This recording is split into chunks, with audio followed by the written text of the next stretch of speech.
आज हम आपको सुनाएंगे बगुला भगत और केकड़े की कहानी। एक वन प्रदेश में एक बहुत बड़ा तालाब था। हर प्रकार के जीवों के लिए उसमें भोजन सामग्री होने के कारण वहां नाना प्रकार के जीव, पक्षी, मछलियां, कछुए और केकड़े निवास करते थे। पास में ही बगुला रहता था, जिसे परिश्रम करना बिल्कुल अच्छा नहीं लगता था। उसकी आंखें भी कमजोर थीं। मछलियां पकने के लिए तो मेहनत करनी पड़ती है, जो उसे खलती थी। इसलिए आलस्य के मारे वह प्रायः भूखा ही रहता। एक टांग पर खड़ा यही सोचता रहता कि क्या उपाय किया जाए कि बिना हाथ पैर हिलाए रोज भोजन मिले। एक दिन उसे एक उपाय सूझा तो वह उसे आजमाने बैठ गया।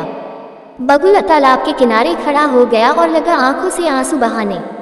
एक केकड़े ने उसे आंसू बहाते देखा तो वह उसके निकट आया और पूछने लगा, मामा, क्या बात है, भोजन के लिए मछलियों का शिकार करने की बजाय खड़े आंसू बहा रहे हो? बगुले ने जोर की हिचकी ली और भर्राए गले से बोला, बेटे, बहुत कर लिया मछलियों का शिकार। अब मैं ये पाप कार्य और नहीं करूँगा। मेरी आत्मा जाग उठी है, इसलिए मैं निकट आई मछलियों को भी नहीं पकड़ रहा हूँ। तुम तो देख ही रहे हो।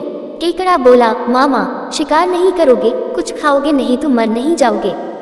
बगुले ने एक और हिचकी ली, ऐसे जीवन का नष्ट होना ही अच्छा है बेटे, वैसे भी हम सबको जल्दी मरना ही है। मुझे ज्ञात हुआ है कि शीघ्र ही यहाँ 12 वर्ष लंबा सूखा पड़ेगा। बगुले ने केकड़े को बताया कि यह बात उसे एक त्रिकालदर्शी महात्मा ने बताई है, जिसकी भविष्यवाणी कभी गलत नहीं होती। केकड़े ने जाकर सबको बताया कि कैसे बगुले ने बलिदान व भक्ति का मार्ग अपना लिया है और सूखा पड़ने वाला है।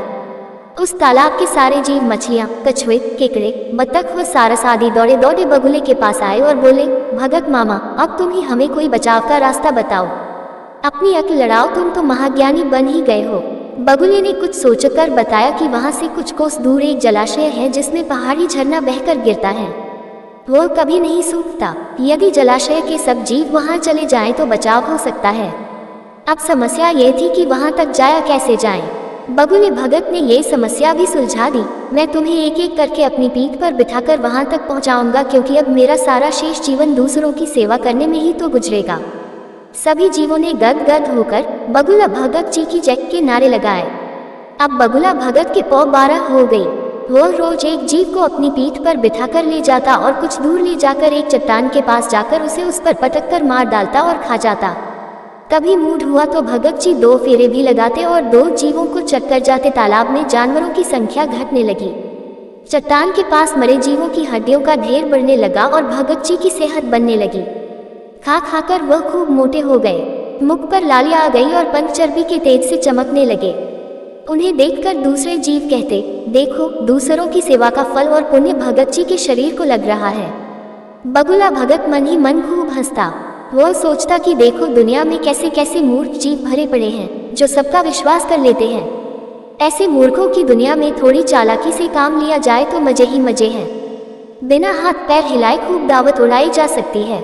बहुत दिन यही क्रम चला। एक दिन केकड़े ने बगुले से कहा, मामा, तुमने इतने सारे जानवर यहाँ से वहाँ पहुँचा दिए, लेकिन मेरी बारी अभी तक नहीं आई। भगत जी बोले, बेटा, आज तेरा ही नंबर लगाते हैं, आजा मेरी पीठ पर बैठ जा। केकड़ा खुश होकर बगुले की पीठ पर बैठ गया। जब वह चट्टान के निकट पहुंचा तो वहां हड्डियों का पहाड़ देखकर केकड़े का माथा ठनका। वो हकलाया, ये हड्डियों का ढेर कैसा है? वह जलाशय कितनी दूर है मामा? बगुला भगत था ठा करके खूब हंसा और बोला, मूर्ख, वहां कोई जलाशय नहीं है। मैं एक एक को पीठ पर बिठाकर यहाँ लाकर खाता रहता हूँ।